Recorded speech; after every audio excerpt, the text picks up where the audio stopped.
ICE was seen floating down the Chicago River downtown today with several officers armed as well. Is there concern that that will be a regular appearance as the federal government continues their immigration mission in Chicago? I don't really see how this is helping anyone, anywhere. It's just further proof that this administration is only committed to intimidating people and working to strike fear into the hearts and to the minds of the people of this city. We're going to continue to celebrate Hispanic Heritage Month. As difficult as this moment has been, we have not wavered in our commitment and support for our immigrant communities. A few moments later. Hey, that's the same thing. Hey, y'all, we work for you. We work for you.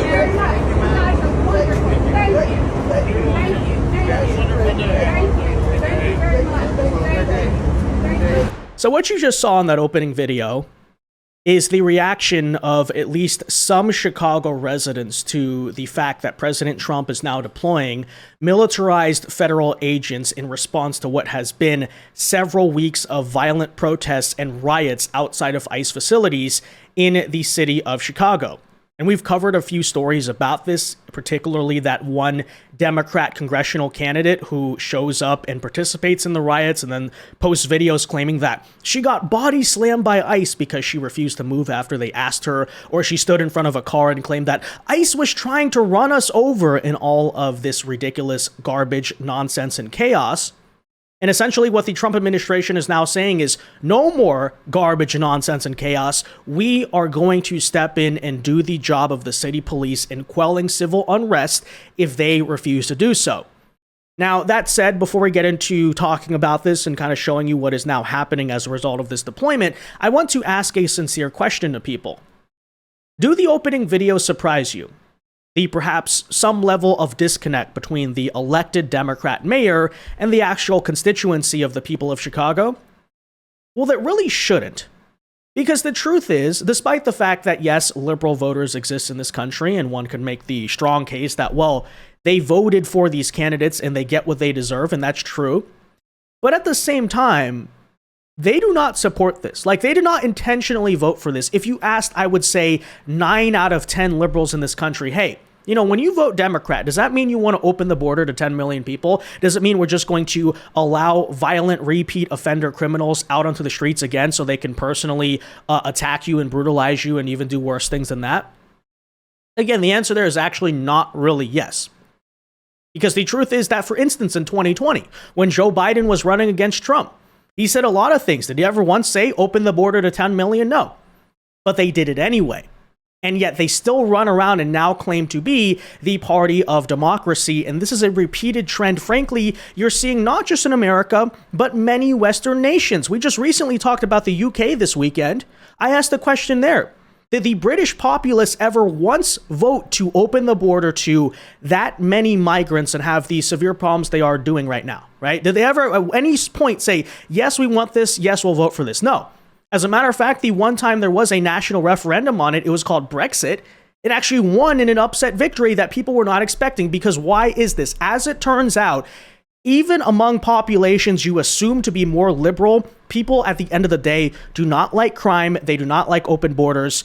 They may be Trump deranged. They may be making stupid voting decisions. But if you sit down and ask them one-on-one, that is the truth. And so ultimately, what is happening among these political parties is actually like a hostile takeover. It's an anti-democratic act, a war against the civilizations that they're claiming to rule over. And then interestingly, as you can also see, every time that the people do vote for serious change, right? For instance, elect Donald Trump in November 2024, in the name of so-called democracy, by the way, what happens when that person gets into office and tries to actually enact the will of the people? Well, of course, we know. Right? You're going to have this massive opposition from left-wing NGOs. These judges that nobody ever elected are going to say, in the name of democracy, I'm going to shut down democracy. Many such cases.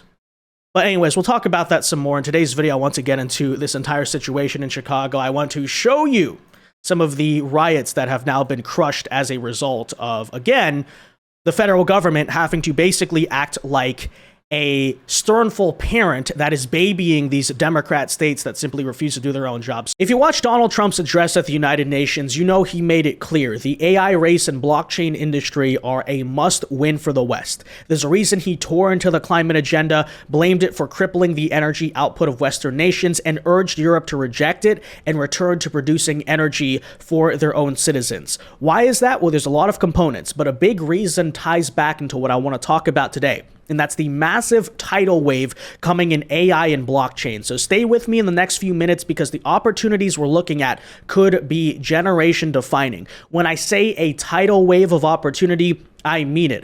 Billionaire investor Barry Silbert recently compared BitTensor to where Bitcoin was back in 2013. Think about that for a second. Every day I look at what's happening with BitTensor and I draw all these parallels to the things I was seeing with Bitcoin back in 2012. I'm now seeing with BitTensor today. In just the past decade, Ethereum alone is estimated to have created over 150,000 millionaires, and in total, more than 241,000 crypto millionaires have been minted worldwide. And we're now staring at the next frontier. That's where next-gen digital platforms comes in, ticker symbol on US markets, NXTDF, which are the sponsors of today's video. The company just went public with a 4-sector business model that marries AI, decentralization, and computing with a heavy focus on BitTensor, and the stock is now available on major brokerages like Interactive Brokers, Fidelity, Schwab, and E-Trade. Now, here's what makes their business model different or what it's all about. So NextGen intends to add Bitcoin, Ethereum, and TAO to its balance sheet. It plans to issue then debentures to attract family offices and institutions, giving them a way to exchange crypto holdings in exchange for equity in NXTDF, and is preparing to stake, validate, and mine within the BitTensor network, contributing computing power and investing directly into subnets. And it's already working with high-performing teams to build the infrastructure for this AI and blockchain revolution, backed by expert advisors on its board. Now, this is not just hype. NVIDIA's CEO Jensen Huang, for instance, predicts that AI will create more millionaires in the next 5 years than the internet did in 20. And while big tech giants dominate the closed-off AI world, BitTensor is taking the opposite route, building a decentralized marketplace for AI. Many blockchain veterans now say that BitTensor is to AI what Bitcoin was to money. Even Barry Silbert himself has said that TAO could be a top 3 global asset in the coming years. And so I spent 6 months just really kind of digging in and my team, kind of getting me excited about it and starting to meet the people in kind of the ecosystem. And I came to the conclusion, just like with Bitcoin, I think that this has the potential to be as transformative as Bitcoin. And I will regret it if I don't do something of what BitTensor is or what it could be. We're circa 2012, 2013 Bitcoin right now. So there's a lot to do. It's a very the community. It's an organically formed community. BitTensor DAO was launched similarly or the same way to Bitcoin. Now remember, Bitcoin went from 1 cent to over $110,000 today, creating a new class of millionaires and billionaires. BitTensor is still before its first halving, which means we are incredibly early, and NextGen Digital Platforms is one of the first and only public companies in the world focused directly on BitTensor. Now, we all know that artificial intelligence is the foundation upon which every other industry will be rebuilt. That's why NextGen's multi-pronged approach positions it to be a true pioneer in this revolution. So this is not financial advice, but I do encourage you to do your own research. Thank you to NextGen Digital Platforms for sponsoring this video. And that said, as you can see, federal agents have now taken over major parts of Michigan Avenue and downtown Chicago. I mean, look at this. They're everywhere, right?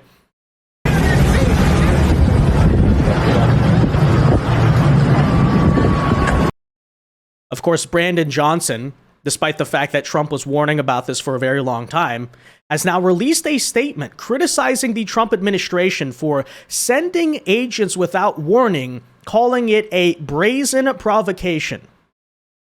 By the way, the mayor of Portland and the governor of Oregon said very similar things. Now, of course, it's first of all worth noting there was plenty of warning. Trump was warning you for several months. If you do not get your crime or sanctuary city problems under control, we're going to look at doing this. And by the way, a brazen provocation. So allowing and abetting, and by the way, this is how they genuinely think. I'm actually just rephrasing their own arguments to be clear about this. Allowing and abetting violent riots against ICE basically every single day and especially every single weekend in our own cities, that's not the provocation, it's the response. Getting actually the federal government to step in and do something. How dare you? You know? Because that's, according to liberals, that's what the First Amendment is all about, right? The Congress shall make no law abridging the right of George Floyd activists to burn things and assault people, right? You're cracking down on free speech, as usual. That said, though, despite all of the whining, which we'll get to more in a second, you can see feds all over Chicago. This is in River North.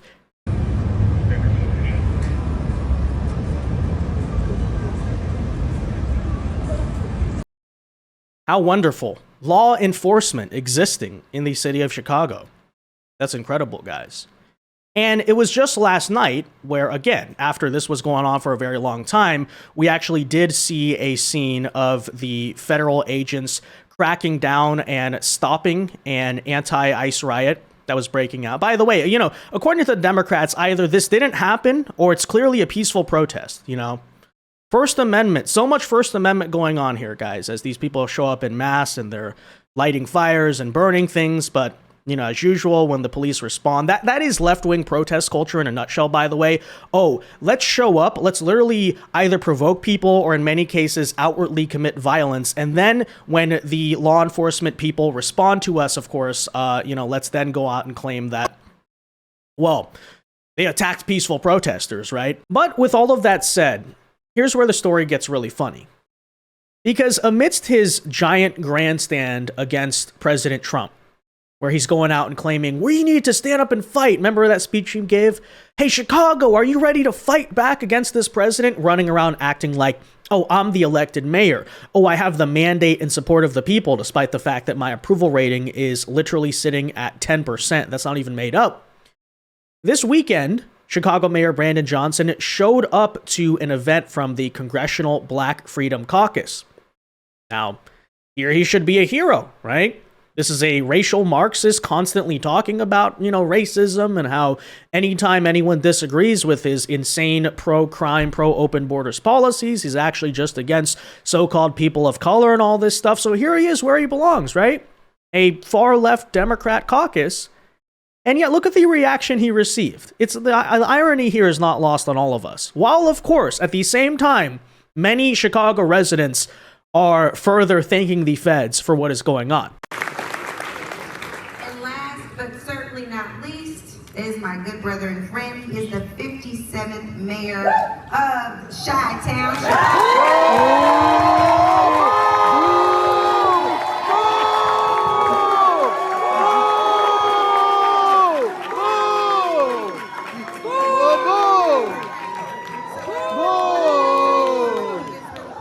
Because I'm going to say it one time.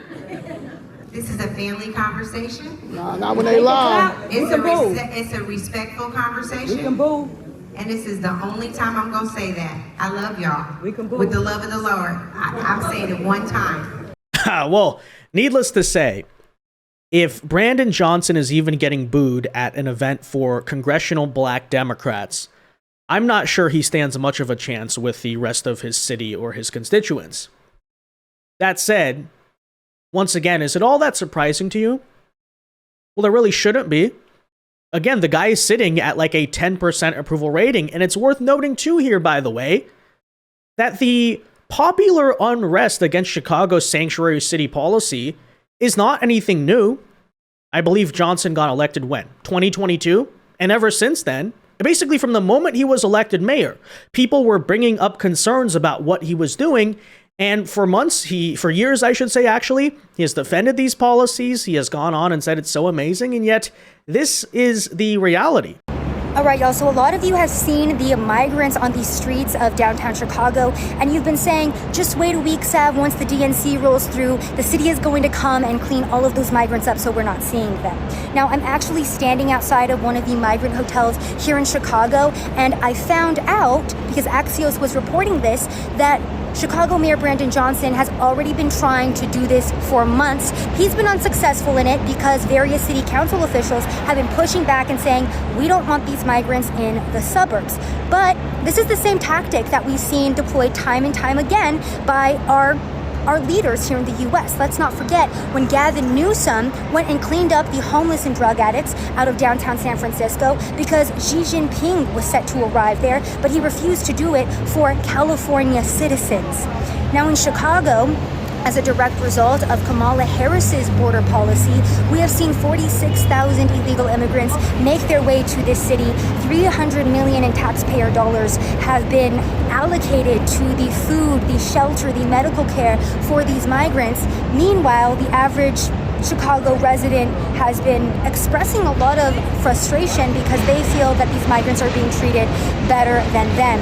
Also, let's note that Kamala Harris, who is supposed to be here for the DNC next week, who was deemed border czar by Joe Biden back in 2022, has been trying to escape that title. But it is her policies that have brought Chicago to where it is right now, right? It is Joe Biden who is saying that we want to give amnesty to 10 million illegal immigrants. It is Kamala Harris who has spoken against ICE and who has called for free medical care for illegal immigrants. You work for us! You work for us! You work for us! You work for us! You work for us! You work for us! You work for us! You work for us! I'm not for the sanctuary city. And the reason why I'm not for the sanctuary city is because people have waited years to come in here legally, not just transported on these buses, dropped off in our neighborhoods, raise of crime, almost got hit several times just making it down here today. Wow, I'm shocked. I'm just absolutely so surprised to find out that even in liberal cities that overwhelmingly did not vote for Trump, the idea of, for instance, having thousands of homeless migrants all over the streets is not actually popular with people. I'm shocked that the idea of raising crime rates is not really a winning position for instance, Mayor Brandon Johnson. Of course, this could stand as yet another example of Democrats picking stupid, insane, and ridiculous hills to die on, because even this year, Brandon Johnson has been in many situations, including testifying in front of Congress, explaining why his policy that is clearly failing on so many different fronts is actually brilliant. And he's not even using the word sanctuary city. He's rebranded it in even more kind of comically dystopian of a sense to now say that Chicago is quote unquote a welcoming city. That's what it means. So welcoming, right? Here, take a listen. Our efforts to improve public safety by building trust with and investing in our communities are working. Violent crime is down in Chicago. The city ended 2024 with its lowest homicide rate in 5 years. The city is also safer because of our welcoming city ordinance. That law makes sure that the city's police resources are focused on our local priorities. In fact, the 40 years of Chicago's leaders have recognized that our policies toward civil immigration matters help to prevent and solve crimes. Put simply, any actions that amplify fears of deportations make Chicago more dangerous. Those fears cause witnesses and victims to avoid cooperating with police. The cooperation of all people, regardless of their immigration status, is essential to achieving the city's goals of reducing crime and pursuing justice for victims. When there is trust between city's residents and the police, undocumented immigrants come forward to report crimes to local law enforcement and provide information that helps the police solve those crimes. Yeah, because you've been doing such a fantastic job of that, right? Of prioritizing the local public safety needs of the community, or lowering crime, or all of this stuff. I'm sure the welcoming city policy has been helping a lot. But there you see Brandon Johnson doubling down. By the way, I find the argument there to be pretty ludicrous and stupid because, the whole justification a lot of these liberal cities used for sanctuary city was to say that, well, if we allow illegal immigrants to come to the police and report crimes to us, then that'll drive down the crime rates, and then they won't be in fear. And it's like, yeah, I guess that's kind of true. I don't know. But have you also considered the fact that having more illegal immigration does also result in more crime, right? That when you actively obstruct ICE, by the way, from finding and deporting violent criminals, which Chicago and many other blue cities literally do, then you're going to get more violent crime because guess who's living in the neighborhood? Anyways, forget all of that. Nonetheless, I think this yet again shows how sinister the true end goals and aims are of the Democrat Party. Because as much as we might want to just chalk it up to pure stupidity, like, oh, let's pick the worst things to die on as a party, I think it actually goes a lot deeper than that. I think it exposes what the Democrats want in the end. Let me explain. Because I think for a very long time, maybe not so much now, but historically, right? Americans have voted for Democrats because they want things like, say, I don't know, more affordable or public health care. They want a higher minimum wage, maybe more of a social safety net, kind of liberal, traditional issues like this. Maybe they were more socially progressive back in the day, whatever. But Democrats basically took that power, took the mandates they were given, and then did what, right? Joe Biden was quote unquote elected to like stabilize the country after COVID. And what did he say? Chaos, 10 million people come on in. And everyone's like, wait a minute, that's not what we wanted. And it'd be one thing if Democrats were being politically opportunistic, and I guess in some ways they are, but at the same time, right? They are actively embracing the soft on crime and pro-illegal immigration policies at the detriment of their own political popularity. Like literally, like that border issue, of course, was a huge issue that sunk Joe Biden. Many of these Democrat mayors are in trouble because they keep on embracing sanctuary city policies and the criminals. But that also really exposes, in the end, what the Democrats are all about. As I've been saying since the day Charlie Kirk got assassinated, the people in office, the politicians, are really not that much different than the small, fringe, but very loud and angry and violent base of lunatic left-wing activists, the Antifa types out in the streets, who are like the communists, the Marxists, the revolutionary socialists, all of those characters, right? Because they're ultimately pushing and running for the same thing. When Democrats get into office, elected off of the backs of naive, but perhaps like good faith, kind of well-intended American citizens who are like, oh, I'm going to have better healthcare or higher wages or something like that. They then get into office, totally spit those people out and say, hey, you Antifa, who, believes in John Lennon's Imagine and doesn't think the world should have borders. You're the person I'm trying to appeal to with these policies. Same thing, by the way, on an issue like men and women's sports. Right? We've shown the time and time again. Everyone knows it's an 80-20 issue, yet so many Democrat politicians take the side of the 20s. And who are those 20s, by the way? Like the very radical aspects of the LGBT movement, right? You're talking about, they're literally appealing to like this tiny minority of like 12 people who are in some type of queer trans militia that's like a borderline domestic terror organization. Maybe it just is. But again, because why? Because why? In the end, the Democrat Party wants a country with a similar vision to those very people, And that's why I also say you cannot allow this to happen. You cannot allow these people to win, for instance, Democrats want to, for instance, as I've been saying, impose anarcho-tyranny on this country. You cannot allow them to do that. So if that requires the Trump administration to say, in order to crush the radical left and the people sponsoring that very insurrection in the Democrat Party at the local level, we are going to send in federal agents to actually enforce the laws of the United States in the major cities of the United States, that's exactly what we have to do. That's why I've totally rejected all of these arguments about authoritarian overreach, because it's like, the Democrat cities are like Mogadishu, Somalia, and just completely chaotic and violent. But hey, what about like the supremacy clause? What about the Constitution and all these precedents and stuff like that? I'm like, okay, but the Constitution is not applying in those places right now. Forget any of it. Like United States law is not applying. Portland, Oregon, Chicago, Illinois, all of these places. That's why you have to step in and ultimately do the right thing. And that is what you're witnessing right now. But anyways, with that said, guys, let me know your thoughts on all of this in the comment section down below. Be sure to leave a like on this video, subscribe to the channel if you are new, and until next time, God bless and peace.